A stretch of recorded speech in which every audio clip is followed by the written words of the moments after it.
नाना पटोलेंशी संबंधित एक मोठी बातमी आहे।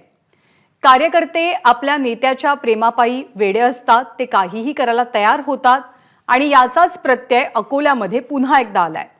पण कार्यकर्त्याचं हे जरा जास्तच उचंबळून आलेलं प्रेम काँग्रेसचे प्रदेशाध्यक्ष नाना पटोले यांच्या भोवती वाद निर्माण करणारं ठरतंय।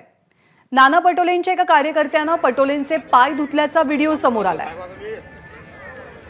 अकोल्यामध्ये आलेल्या संत गजानन महाराजांच्या पालखीचं नाना पटोलेंनी दर्शन घेतलं।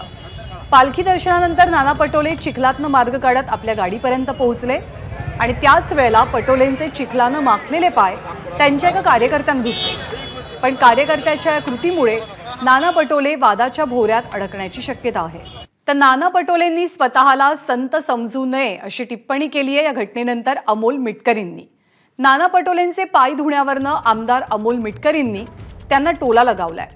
पटोले काही संत नाहीयेत आणि कार्यकर्ते नोकर नाहीयेत असं वक्तव्य अमोल मिटकरींनी केलंय। वाडेगाव जिल्हा अकोला येथे संत गजानन महाराजांच्या पालखी सोहळ्यामध्ये काँग्रेसचे प्रांताध्यक्ष श्री नाना पटोले साहेब यांचे पाय चिखलाने माखले होते।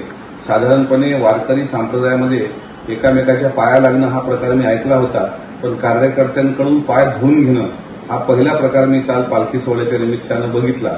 ही अत्यंत संतापजनक घटना आहे। नेत्यांनी कार्यकर्त्यांकडून पाय धुवून घेणे, मला असं वाटते हा लोकशाहीचा आणि त्या कार्यकर्त्याचा अपमान आहे। त्याच्यामुळे नाना पटोलेंनी स्वतःला संत समजू नये आणि विशेष म्हणजे कार्यकर्त्याला अगदी आपला नोकर समजू नये। एबीपी माझा, उघडा डोळे बघा नीट।